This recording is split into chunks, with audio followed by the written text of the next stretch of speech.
Okay, call this meeting to order. I think 4 seconds early is not too bad. We're good to go. Okay. Developing meaningful relationships with our Indigenous neighbors is a priority of the Northern Rockies Regional Municipality. As such, we are collaborating with First Nation governments and Indigenous organizations to develop a respectful and meaningful territorial acknowledgement.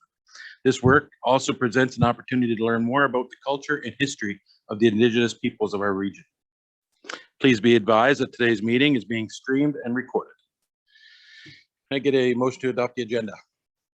Moved by Councillor Roper, second by Councillor Gerwing. All those in favor?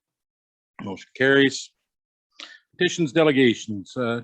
Jack McCuaig of MAE Engineering. Hello there. Jump right into it. I do have a presentation, so bear with me. I will share screen and put the presentation up here. And we'll go right away. Oh, sorry. It never goes to the first page. There we go. Okay, so for those of you that have been in the last few presentations, the first few slides will seem familiar. For those of you that missed a couple, we'll go over it very quickly, but essentially the purpose of this meeting is to talk about stakeholder feedback and how it relates to the Town Square Revitalization Project. Once again, the team involves several different consultants. MAE is the lead consultant, and we're also covering the mechanical and building envelope portions of the project. We've involved structural solutions for structural, Iredale architecture for the architecture stuff, Sinesco for the fire and life safety issues and code issues basically, and AES is doing the electrical. This timeline we have seen a few times. As you see, we are here. We have got to the point we've shortlisted several options, and we are getting ready to do a finalized design before we go ahead with the detailed design. And we need feedback from the council basically to tell us exactly what it is that we should be including and not including at this point. So the shortlisted options, in simple terms, we are now going through all these different meetings, and stakeholder feedback is what we're presenting to the council today. And essentially at this phase of the project team, including the staff at for NRM, contacted all the different tenants in the buildings and essentially asked them what it is they might want, what they might need looking forward, because this is one big project that we want to deal with several things over the next 25 years. So once we get their feedback, we're presenting the council to find out what council is interested in entertaining. This is the second of 4 meetings. You can now see we're May 26th, tenant feedback, municipal office and program, and the statement of that is coming from James Emery at Iredale. After this, our next meeting is a detailed conceptual design. James Emery from Iredale will be presenting that with where we are with things. And the final one is on June 6th, where basically we'll have hopefully a discussion and find out where we are with everything and decisions that the council has made. So today we are looking at a few things. Grace Manor update will be very quick. And then we're going to talk about the tenants in the building, which includes the Phoenix Theatre, the library, the play school, Services BC, the clubhouse, and we will also present a municipal office's program statement. Again, I'm bumping on the edge of James's presentation, but essentially that's finding out exactly what the design of the municipal offices upgrades is looking for, what's good, what's bad, and overall rules of engagement, for lack of a better term. So, tenant consult. Actually, before we jump into tenant consultation, I was going to give a very brief update on Grace Manor. The good news is Grace Manor has been fully adopted by BC Housing. They've taken on the full responsibility for any updates or upgrades required to Grace Manor. They have a project in place right now to review it. We are involved with them on that, and so any upgrades are not the council's problem. The NRM should not have to pay for them. BC Housing is funding those, and we'll have more data on that in the coming months about exactly what will be included for upgrades for Grace Manor. There will be a little bit of overlap, obviously, as we're separating electrical and gas and everything else. So it will be incorporated into the project as we go, but the council does not have to, frankly, doesn't have to write a check for Grace Manor at this point, and has to provide very little input at this point. So we're okay in Grace Manor.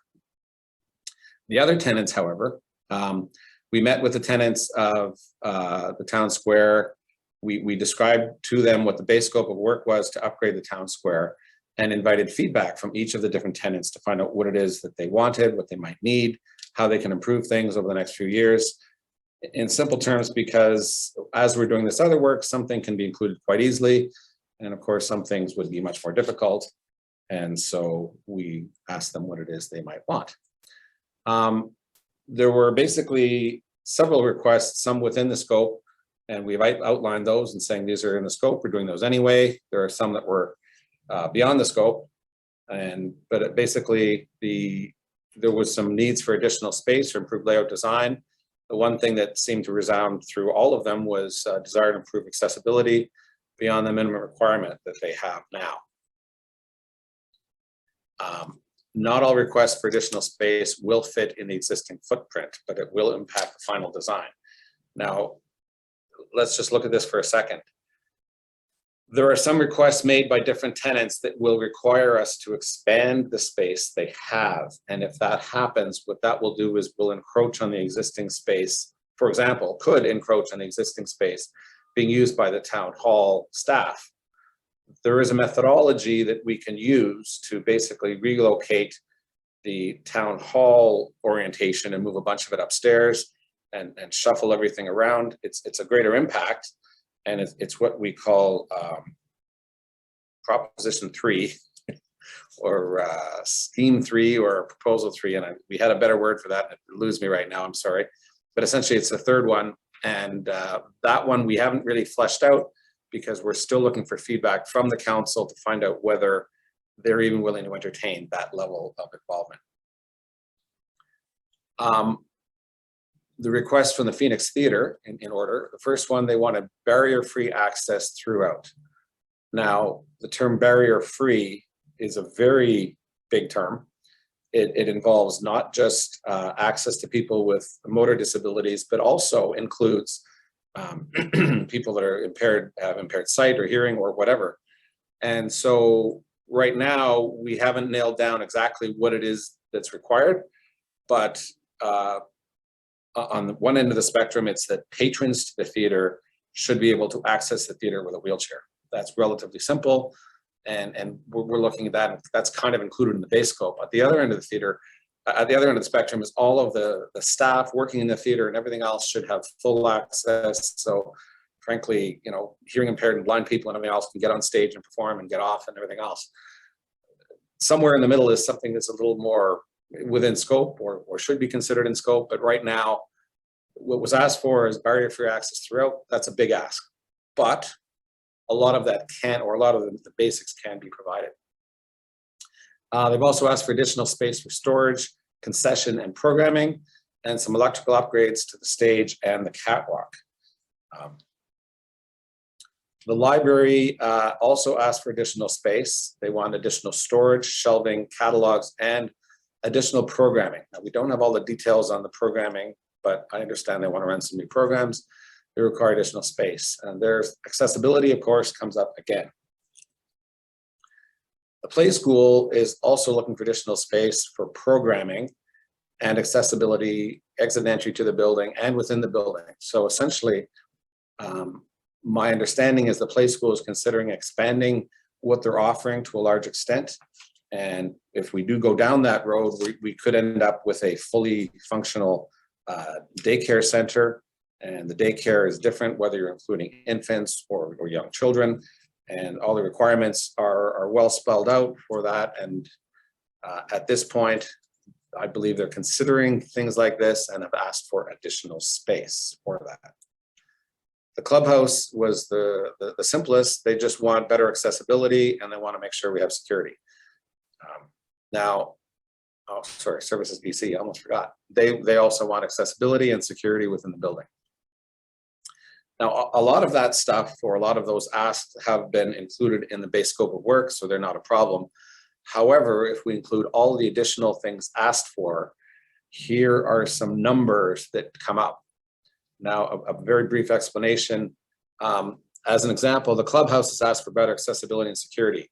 That's in the base scope. So what the clubhouse has asked for, they're getting, and we're just assuming it's included because our earlier input from council was they're interested in upgrading for accessibility and security. So that's there. Services BC is the same thing. There are some very large numbers for the Phoenix Theatre, the library, and the play school. And if any of those large numbers kick in, there's also an item saying costs related to accommodate interior layout changes. What that means is what has been asked for by the tenants, because they're expanding their space, we will be relocating the staff of the town hall, and that will require major or much more substantial upgrades to the town hall part. And that's a $500,000 hit to just even go down that road. We've pulled out the cost of a second elevator because there are reasons why you would need that for either the clubhouse or the play school. And these numbers, well, you can see the total of everything goes for is $1.7 million. Please be aware these numbers are not nailed down completely. I'll be really blunt. None of the tenants have given a very detailed requirement of exactly what they want and why. They've given an indication of what they would like, but we certainly don't have a proposed design of the library that they need so many square feet to do X or something like that. So these numbers will float around a little bit, but this is certainly an order of magnitude so the council can look at the numbers and say, this is kind of what we're looking at. And these are order of magnitude estimates. There are grants available. Examples of the grants, there is a Childcare BC New Spaces Fund. Up to $3 million for a 100% eligible project, and that could be achieved. The NDIT Cultural Infrastructure Program is a little more complex. 70% of the first $100,000 and 50% for anything above that, up to $300,000. So grants are available. You can get some of them. We have not pursued these grants at this stage because we are not sure the council is even willing to entertain even the design fees to go down this road. But grants are available for some of this work. So the question for today, it always boils down to one slide. This is the fork in the road. Does the council wish to consider work outside the base scope to improve the tenants? And if yes, does council wish to consider expansion within or outside the building footprint? In other words, are they willing to basically take up space of the existing town hall and give it to one of the tenants and relocate the town hall to accommodate? This is the question that council has to give us feedback on. And once we get better feedback on that, we can provide more detailed answers. In my opinion, some of these tenants should be making a more detailed proposal to council themselves to say why it's worthwhile to the community or whatever. We're engineers or architects. It's not really our place to say whether the theater or the library or even the play school is very important to the community or not very important to the community. It's not our place to say that. If you say we want to have a daycare that'll handle 30 kids, no problem, we can do that. If you say we want to have seating for so many people in the theater, no problem, we can do that. But evaluating what it's worth, that totally falls on council. And on some level, I think they're going to have to probably ask the tenants themselves to make proposals to council to justify their asks. So that's all I really had to say. I hope it's somewhat brief, but it's short and to the point. That's what we're looking at. I would love to entertain some questions. Otherwise, I'm going to be passing the torch on to James Emery from Iredale, who will be basically describing the next phase and what's expected in the town hall renovations. Okay. Does anybody have any questions right now or anything they'd like to? Okay. Okay, Councillor Andrews and then the mayor.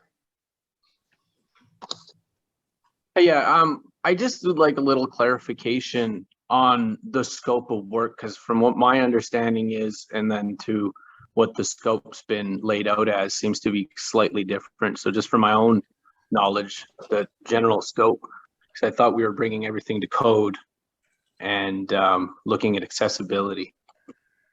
So yes, we are bringing everything up to code for accessibility, and that is the intent. However, if you have a theater that meets code for accessibility, for example, it's not a requirement to be able to have catwalks that are accessible by people in a wheelchair, for example. That's one that's sort of way out there and very difficult to do.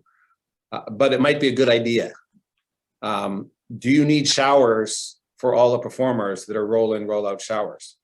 Full accessibility would imply yes. However, is that really the level you want to go to? We and could be wrong, but we sort of assumed full accessibility for patrons. That's one thing. Full accessibility for anyone that might work in the theater, no matter what it's used for. We're not sure about that, and we need feedback as to how far you go. Similarly, with the library accessibility, we're upgrading the accessibility. With the play school, we're upgrading the accessibility. What level of do we have? So for the clubhouse, it's fully accessible, and we will provide security with alarms, cameras, and such as needed. However, the minimum of code may not be exactly what they want. They may want to exceed the bare minimum of code in some instances for whatever reason. There was talk of, in very simple terms, not a panic room, but an ability for people working with patrons of the clubhouse to have an alternate exit with a lockable door somehow. Well, that's well beyond code. I understand why they want it. So we can provide something like that, but how the alarms all work and all this sort of stuff in that situation, it's never clear. And so we're at this point looking for feedback. How far do you go? And I think it's also important, given an existing building, you never meet today's code 100% as if it was built today if you're renovating an old building. So there's always a bit of horse trading in there, but we're doing a little better here and a little worse there and back and forth. So there's some of that going on too. Does that answer your question, Councillor Andrews? Mostly, yeah, thank you. We're doing code to meet accessibility, not code with mechanical and electrical as well, because I remember a lot of issues that were shown in the town hall that like our electrical needed to be done, our HVAC, all of that. And it kind of goes back to our last meeting as to like, why weren't the windows considered when wouldn't that be all part of code, which it could just be my misunderstanding. That's all. So if you build a new building to meet code, then there would be energy requirements to meet that would require better windows and all this sort of stuff. However, where we were requiring minimum to meet code was for all the electrical and all the mechanical. That will meet code. We were not planning on upgrading the envelope because, yes, the new building code does talk about energy saving measures, but that's not really a typical code upgrade. It's more, yeah, you're right, but it's part of the code, but it's not what people normally talk about saying meeting the code. We're meeting all the safety aspects of the code, the performance aspects of the code, but not necessarily the energy saving measures of the code unless they're included. And to be fair, we're giving it as an option. You can include it if you want, but it wasn't included in the original budget as what was included in the scope. So that clears everything up. Thank you. Yeah, that's perfect. Okay. Okay, Mayor Foster. Thank you, Acting Worship Penny.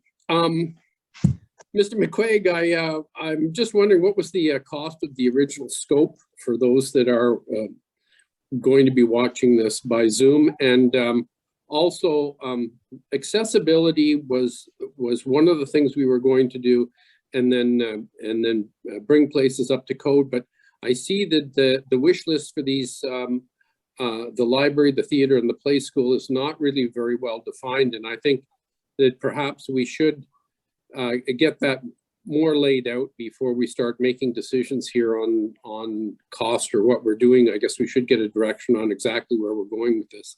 So those were my only two comments and question. Okay, and so yes, accessibility was definitely included in the initial scope. The original cost estimate, and I'm going from memory, was on a previous report, was 9.5 million for all different aspects of the upgrades in 2019. Numbers, of course, change over the years, but that's the ballpark number we were working from. In terms of accessibility, we are planning on accessibility upgrades. And I totally appreciate the idea that you don't have enough detail to make a decision at this point. And I was trying to allude to that because neither do we. And not only do we not have enough detail to make a decision, we don't have the capability to assess the value of these upgrades. It's not our call. However, what we can say is, and at the end of the day, money matters. We all know that. So I threw up a slide here. If you might be able to find $1.5 to $2 million, by all means, you should spend a lot of time and effort and nailing down exactly what you want to include. If the answer is no, we can't even spend more than $100,000 extra, well, guess what? That decision becomes very easy as well. The answer is no, we're not upgrading the tenants. We're the landlord. That's not our problem. The tenant upgrades their own. If the theater wants to spend $500,000 on something, then they can go generate money their own way somehow. And again, not my area of expertise on that end, but this is exactly why we're throwing this at council. We need feedback as to what council is interested in doing and what's useful. Or sorry, what they think is reasonable. Councillor Gerwing. So I might be remembering it different from everybody else, but I'll just share my understanding of what we were doing when we were meeting with our tenants. And full disclosure, I took part in as the council's liaison to the library. I took part in that session. And it was my understanding during that session that the library was asked if they could have anything at all, what would they want? And so then I was not involved in deciding what they would want or anything like that, but that was the premise that was taken. So that would be one of the reasons why there's a lack of detail. I also remember it being presented in that if it could be accommodated in the envelope that we have, then every attempt would be made to meet everybody's requirement. And then as it turns out, everybody wants more space. But the way I understood the project was that we were staying within this envelope. I was never on the understanding that we would be talking about moving corporate services to somewhere else or doing an add-on anywhere to accommodate a tenant. That was my understanding. That was within this envelope, bringing it up to code. Accessibility gets rather complicated, as we all know. I think that there's lots of space within the community for daycare. You know, I don't know if that would be the best use of additional space for the play school. Like, yeah, so that's kind of the premise where I was coming from, that the envelope would stay the same.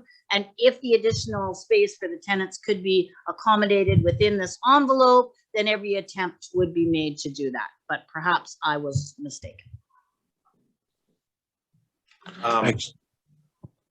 Can I speak to that? I think I agree with almost 100% with everything you said. The way you described how the tenants were approached is very accurate. This is a big project and we're hoping it will solve a bunch of problems for 25 years. What do you think might happen in the future and what do you think you might need? And we purposely did not try to handcuff them. And we did try to intimate that things that are easily incorporated within the main scope of the work will be included in the main scope of the work, and they're kind of a no-brainer. Sure, of course you get that. And increasing the envelope, as you describe it, may involve literally increasing the size of the building, or more likely it will involve relocating, for example, relocating all of the ground. And in the next meeting, you'll see option 3, which is, we'll describe it better, but essentially relocating all the ground floor city hall functions and moving all those to the top floor and changing all that around so it's possible within the own envelope to create a bunch of extra space downstairs, which you can use for something else. But nothing comes for free, which is why we're holding a $500,000 item there to relocate everything around and move it so you end up with more usable space, possibly for some of the tenants if wanted. I appreciate what you're saying is, why are you even bringing this up and everything else? And the answer is because you can just say no and we'll drop it right now and we can go back to the original plan. That's okay. But I would be remiss if I didn't at least give the opportunity for you to say, hey, if you want to do it, now's your time to do it, because once we're finished everything else, it's too late to make the simple changes and all of these costs will go way up. So that's kind of how we're approaching this. Sorry, Councilor Roper.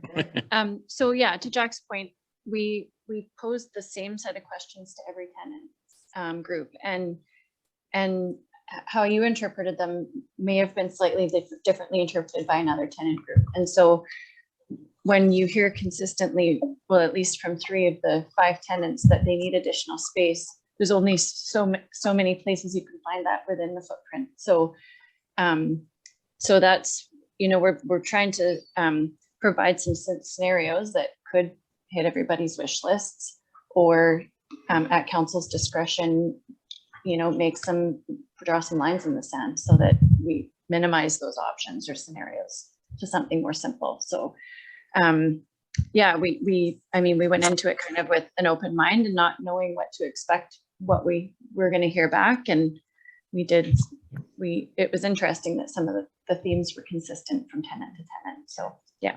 Okay, Councilor Roper. Yeah, my initial priorities were, you know, to make sure that the building is energy efficient and safe above all else, including, you know, fire sprinkler systems and things that would protect the building and the tenants inside. These expansions, I just don't know how much we can expand within the same envelope. And I know that the Phoenix Theater has a proposal for a separate building that might attach to this building. What would be the considerations if we did say, you know, did the project in phases and then opened it up for further expansion down the line for a separate project? Let's say the Phoenix Theater wanted to raise their own money and build their own expansion to meet their needs. Can we do something to prepare for that, but not engage directly in that extra project? Okay, can I answer that one? And the short answer is yes, absolutely. If the Phoenix Theater had an expansion project that they were scheduling in the next few years, then we would engage with them and say, okay, what is it you actually need? And right off the hop, they probably would need increased capability of electrical, perchance, or we would have to tie into the existing fire alarm system, which would change the annunciator panels, or whatever. Once they tell us what they're going to do, we don't have to do it as part of this project, but we can leave parts of this project able to integrate with a new upgrade later. But right now, we don't know what they're going to do, so we can't. And we're turning to council. And if council's, again, that's another option for council. If you're saying, sure, make whatever changes you do capable of making any potential future upgrades of the tenants by the tenants, absolutely, we can do that. But we do need more detail as to exactly what it is the tenants plan, which is not available yet. Yeah, and I don't think it's available from the tenants either. I don't think they really know just yet either. I'm sure if you got 6 people from the same group, they would have 6 different ideas, and they would have to hammer out exactly what they think is best. So, Mr. Barry. Thank you. Thank you. I would, when I look at Pardon? this, I'm sorry, can you hear me? Yeah, sorry, Mr. Barry was about to speak, but go ahead. When I look at this entire summary of costs for additional space, my first reaction is no to all of the above, unless we get a detailed plan or a detailed request from all these organizations. The idea of moving the ground floor of the town office for me is a non-starter. This is this is our space and I think we need that ground floor for our operations. I think it would be unwise to have all the town's facilities above ground in order to give library and play school more space. So I would like to see a more detailed layout of exactly what play school wants. I have no problem with, with the accessibility and the original scope of this. But when they start talking about security cameras and everything else, I think this becomes the tenant's responsibility for security cameras, etc. I don't see that as a function of the landlord. Okay, Mr. Barry, let's try again. Thank you, Acting Mayor. So I guess just there's a lot of moving parts here, and I just want to outline that the expectation this evening is not for council to have to make a decision if you go or don't go. It was just to have the discussion mainly, and just as we navigate through this. And what we don't want to do is to, as an organization, feel pressure to make decisions we're not ready to not make them. What we wanted to provide this evening is for council to get an understanding of some of the information that's come back, because council did request us to reach out to the stakeholders, the tenants, and it was just that it was essentially a wish list. And you're correct, Councilor Green. It was what's if the sky was the limit, what would you like to do?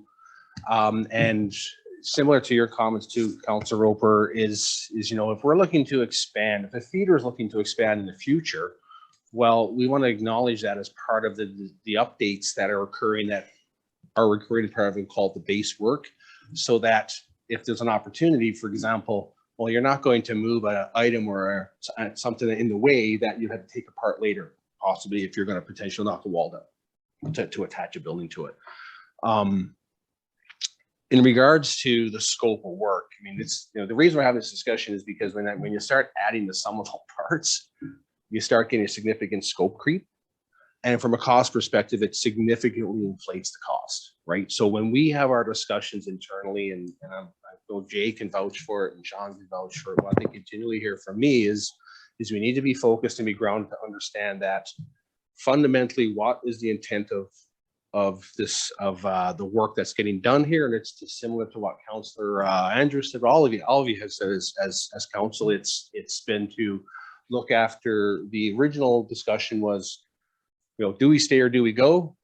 It was better from a cost perspective, given the tenants, to remain in this facility. And then this is the required work that needs to get done based on, some stuff is code, others isn't need. So we want to accept the accessibility piece is very important as an organization, to have the ability for people who come to this facility to have the ability, if you're mobility issues, to access the top floor, because currently today you can't, right? You can't. So we thought, an elevator is pretty important, or some sort of mechanism to get some of the top floor. But in terms of the base piece, well, you'll see that layout and the documentation and what that looks like, which basically says existing footprint, existing envelope, base cost, this is what it is. And it's similar to basically what it was presented previously to council. Of course, as as time goes on, prices are going up, and it's very scary when you start seeing where the inflation rates and stuff are going. The second scenario eventually see is essentially some synergies that could occur within this existing building envelope, because if you're gonna knock a wall down, and if it's better to have that wall, and I'll use my office for example, complete waste of space, current stairway doesn't meet code.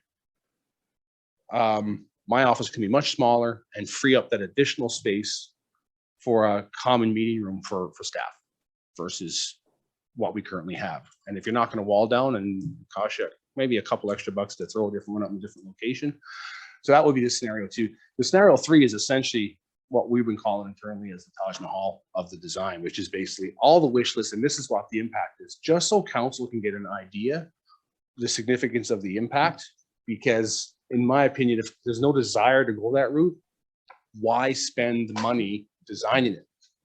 And it's a bit of a chicken and egg syndrome, because it's hard to make decisions without truly understanding the cost and the impact. But at the same time, $1.7 million, $500,000 impact in this building, you start getting a significant scope creep. It becomes a very expensive project, and And of course, and you have the factor, we wouldn't be doing our job as staff, and Jack's group wouldn't be doing their job as the consultants if they didn't lay it all on the table. So we have an understanding, because we also look at and acknowledge the fact that this isn't a change or a investment for the next couple of years.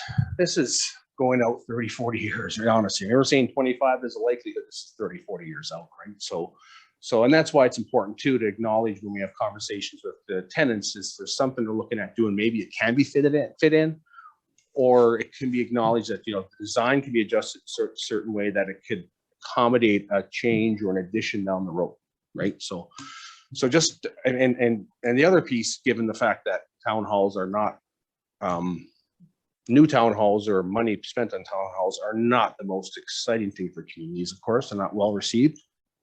It's not staff's desire to have this fancy new palace, for lack of better words, to walk into, right? It's looking at doing what we can to increase functionality, looking at potential opportunities in the future here, but at the same time, very cognizant every time we discuss it, it comes to being from a financial perspective, is ensuring that we look at, we don't want to be perceived that we're here looking at, paving the place with, or I say gold-plated doorknobs. So all the discussion is great. And again, my big point, I guess, is that the intent tonight is not to have council say, yes, let's do this, or not, but it's to absorb it and have these discussions and listen to this feedback and take that back, and then hopefully when we get to the next stage, that council can have the ability to start as a group putting those pieces together and making some decisions and providing some feedback and direction.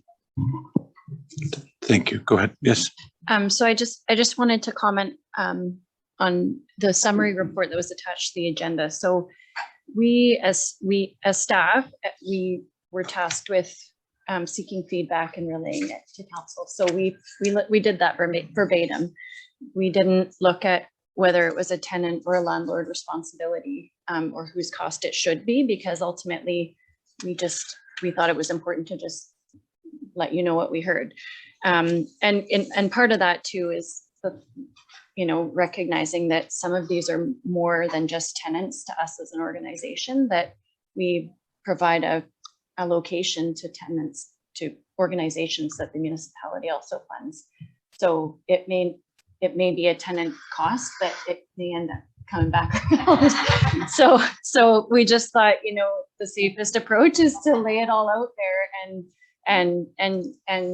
communicate what we heard, so that it can just be taken wholesomely. So that we discussed it a lot, whether whose bill it is, but in the end it just made sense to report it as we heard it. So well, without a doubt, I think the approach is the only way we need to go. I mean, you need to figure out exactly what could happen, whether we do it or not.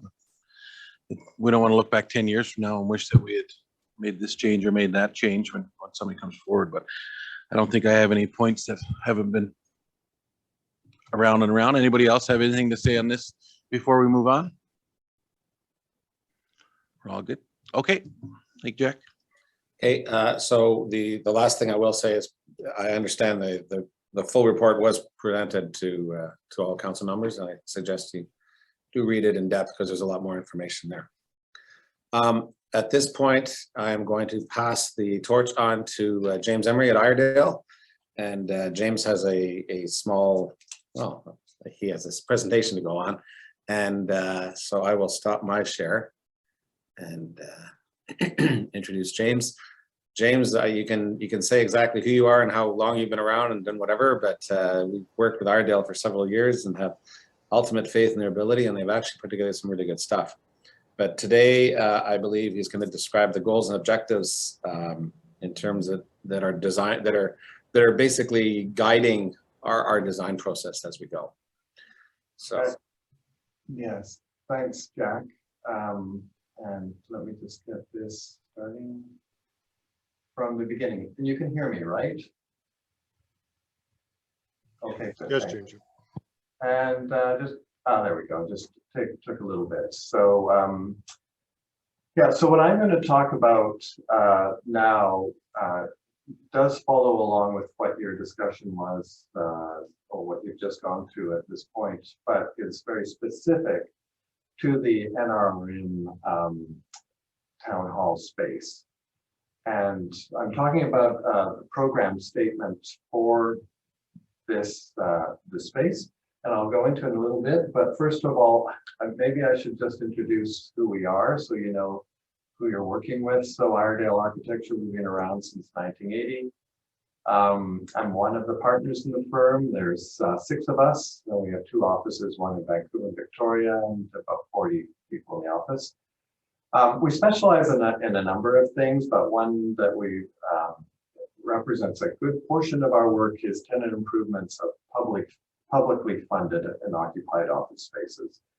So for the federal government, this is a project we just completed for the federal government, provincial government, municipalities, school districts, etc. So we are very cognizant of what it means to work with public agencies, with public funds, with the restrictions that are associated with the budgets, etc. And we know that we have to make a lot happen for fewer dollars than other types of projects. So that's just a quick summary of who we are, and we do, of course, a whole bunch of other stuff too, but this is an area, of course, that's relevant to the work at hand.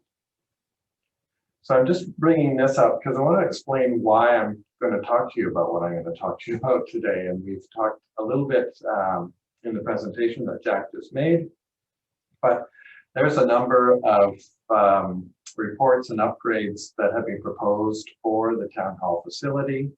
There are significant upgrades for code, accessibility, mechanical, electrical systems, and etc. Some of which are planned to be implemented as sort of the base scope, and some which may be implemented if council so desires and if the funding's in place. But the basic elements that do have to be considered in terms of accessibility or the systems, mechanical, electrical, have a significant impact in the space itself with the implementation of these interventions. And for example, mechanical HVAC systems and sprinkler systems, from our discussions as a consultant team with Jack's team, we realized that, for example, the ceiling on both levels is going to have to be most likely completely removed. We're going to be opening up many walls for the electrical systems, etc. And we're going to put in accessible washrooms and an elevator. All of those have an impact on the space and how it's laid out and how it's used. And so what we're wanting to do is take an opportunity at this point, knowing that this extensive amount of work is planned, to see what can we do, what synergies are there to help us create a better space that's more efficient for those who are working there, and hopefully in doing so, making it more productive for everyone and a place that people would really enjoy working in at the same time, because that has a significant impact on people's well-being and productivity.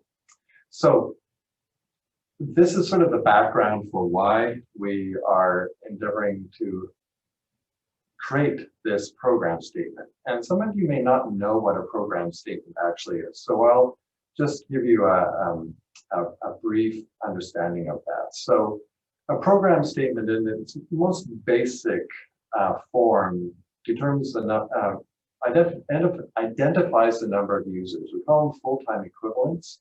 What that means is you can have 2 people who work 50% of the time.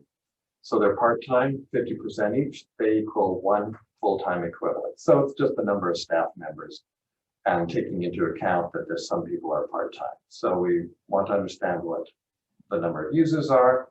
We need to understand the space requirements, how many closed offices, how many open workstations, What kind of public facing spaces do we need? Washrooms, meeting rooms, kitchens, etc. So we're looking at space requirements, including use types and sizes. And then we're looking at adjacencies. How do they relate to each other? And you can see in this sketch here, that's just a generic one that I pulled up, showing dashed lines indicating adjacencies or connections and how everything is related, where you might enter, all that kind of stuff. And then with all that information, you're figuring out the overall area requirements for the building.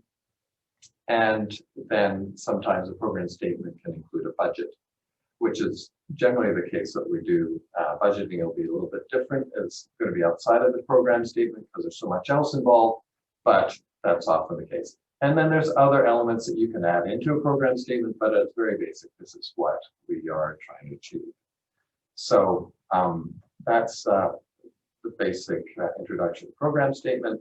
So we'll just go right into it. So this is just a summary of the pieces that we have developed within the program statement. We're not showing you the program statement. It's full of charts and spreadsheets and diagrams and all that, which we don't need to get you into that detailed next. We're just going to give you some outlines here. So there are three major goals, and this is probably the most critical slide for this presentation.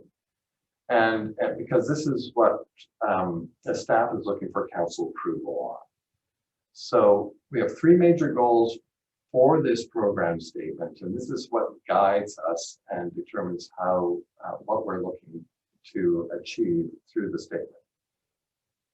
The NRM is wanting to be open for business. The design of the space needs to convey that intent through easy but controlled access to staff. So that's one of the major goals. Another major goal is to upgrade the space to effectively accommodate NRM's needs for the next plus or minus 40 years. And the final goal is the effective use of public funds. The scope of work is to be based on practical and essential needs to create a more efficient workplace. So this is above and beyond sort of the basic goals of the building itself in terms of the systems upgrades, the accessibility upgrades. These are the pieces that NRM is looking to, the goal statements that they're looking at to round out that whole picture. So these are what we're hoping you will take away to think about and to discuss amongst yourselves and with staff to see if this fits in and aligns with where you are sitting. And if so, we can move forward with the program statement based on this. So we have been working on the program statement. It's not finalized yet, but getting very close.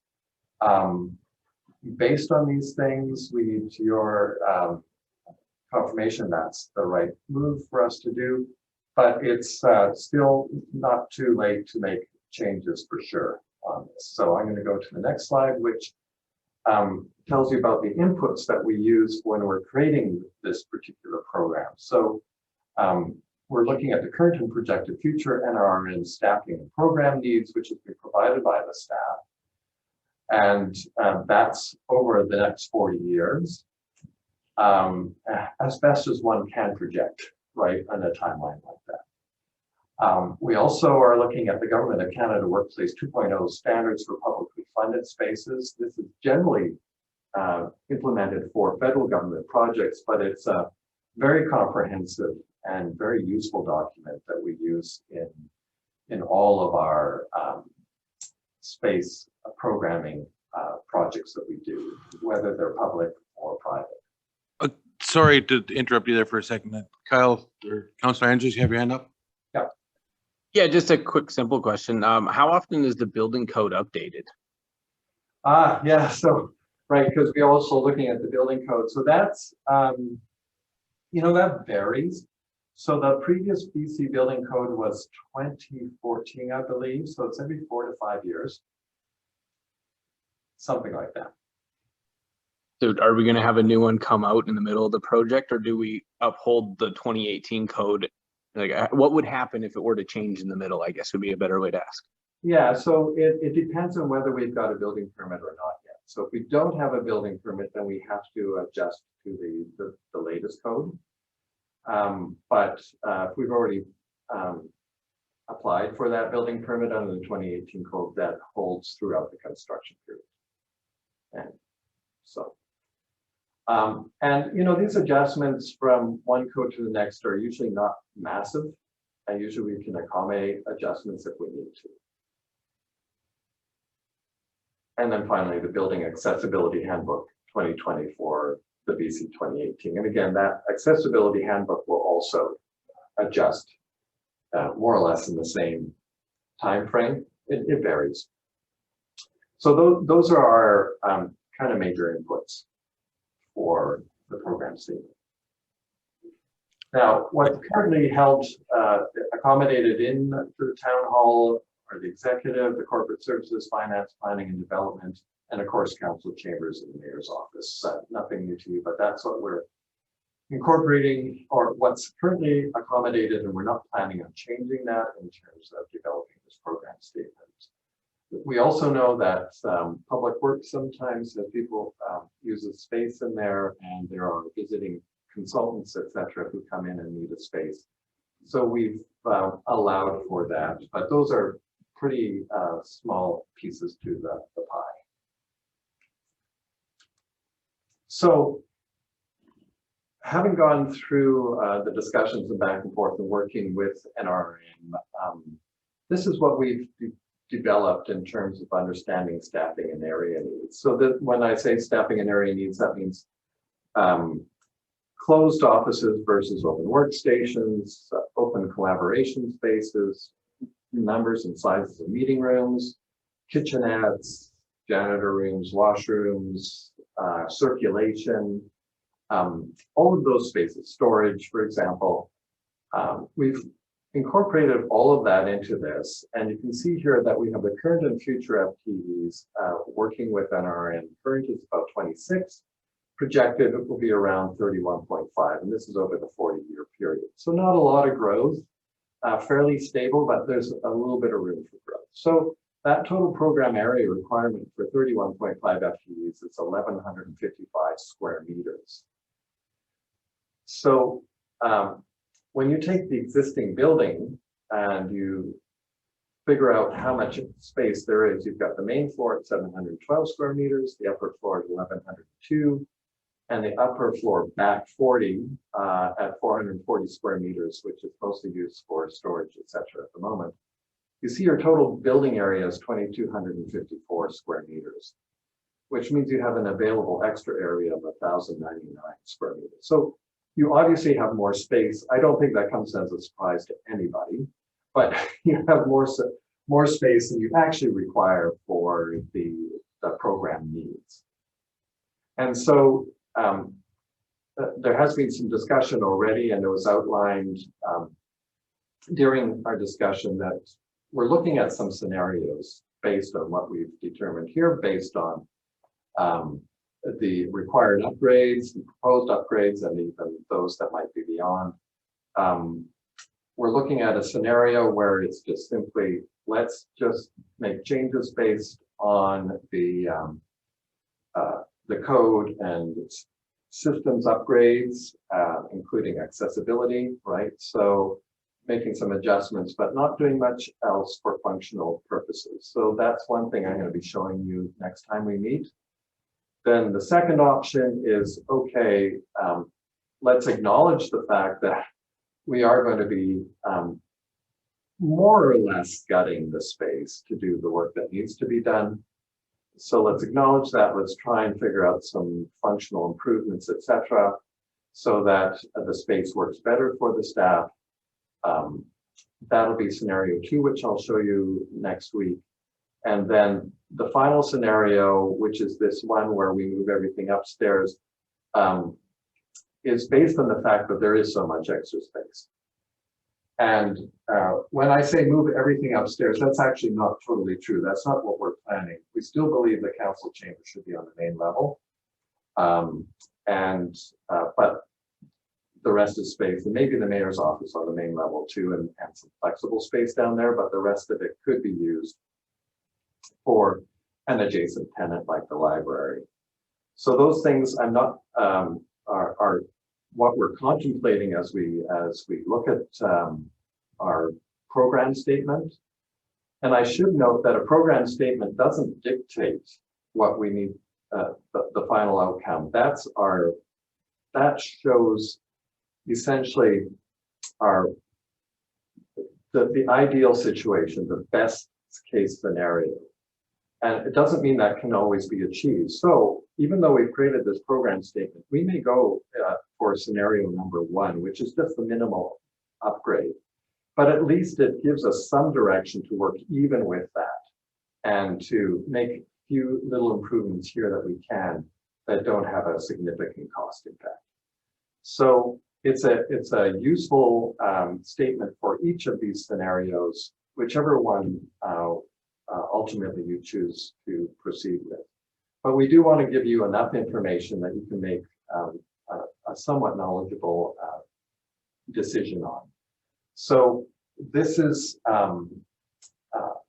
essentially the last slide. So I will open this up to you for any questions. And let me just stop my sharing. And we're back. Just the first one, I'm just asking. I had a hard time seeing those. So I'm just wondering, is there any way you could send that presentation you had through to us? So yeah, sure. Yeah, I could. I'm sorry. I'm sorry that there was some difficulty seeing that. I don't think there was any difficulties other than my eyes not being able to reach the screen. So no apologies necessary. Oh, sorry. Okay. We'll update the agenda tomorrow with the presentation. Perfect. Thank you. Does anybody have any questions? Councillor Grewing? Not a question. I just wanted to say that I really appreciate the 3 goals as they're listed. And I think you asked for feedback on that. I don't know that you wanted feedback tonight or not, but I'm just going to give you my feedback. I think that from my perspective, those goals really meet what I think was intended from the project. So I very much agree with those 3 goals. Yeah, that's just what I was saying. Anybody else? Pretty quiet group. Mayor Foster, nothing? No, I agree with Councillor Goering. I like those goals. I guess we should have a discussion amongst council at some point about them, but I mean, I don't see anything wrong with them. I can't possibly think that there'd be any additions or any deletions from that. I'm quite comfortable with that. Myself as well. I really appreciate the process that we're taking and look forward to the rest of the meetings and more discussion. And yeah. Sorry, I just wanted to add one thing too, to understand that there is more space than what we need for the formula that's put out. Just that doesn't necessarily mean that we need to use that space right now, but if we can accommodate some of the needs within our tenant group, then that's interesting to note that there is some available space, perhaps. Yes. I just have one question for James, and I believe we touched on this before, James, just before the presentation. Was that calculation for space, did that include the area that we're calling the back 40? Yeah, it did. So, okay. Yeah, you saw it. We had broken out the second floor into two numbers. The second number of about 440 square meters was back 40.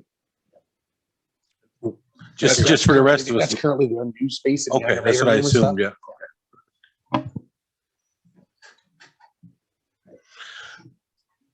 Oh, sorry, Mayor, go ahead. Let's just blend it into the wall there.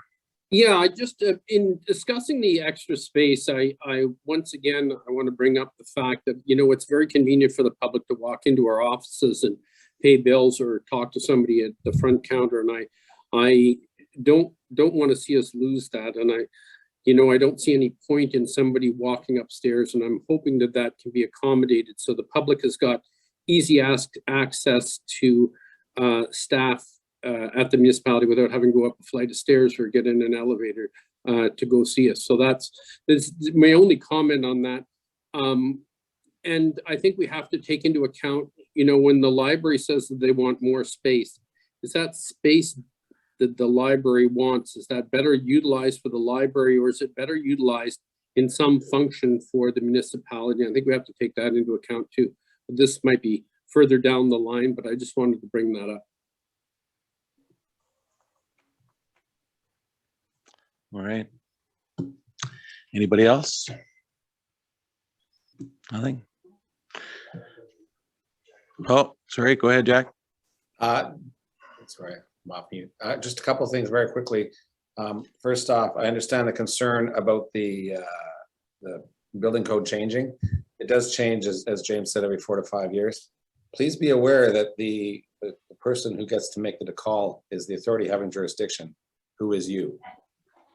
So if a new building code comes out in the middle of the project, even if it comes out the day before we officially apply for permit, you're not handcuffing yourself at all. I would suggest that long before a significant change to the BCBC happens, James and myself, and let's be honest, Sean in your office would all get notification that something's coming down the pipe. We would be aware of it ahead of time and discuss it with you. So I'm not overly concerned about the building code changing. Great. And then just a very quick reminder that our next one is May 31st. And I was very happy with the work James was doing in terms of layouts. You'll see something a little more concrete now. That'll be good too. So. Great. All right. Well, I guess if that's it. Okay. Then I'll ask for a motion to declare the meeting adjourned by Councillor Gerwin, seconded by Councillor Roper. All those in favor?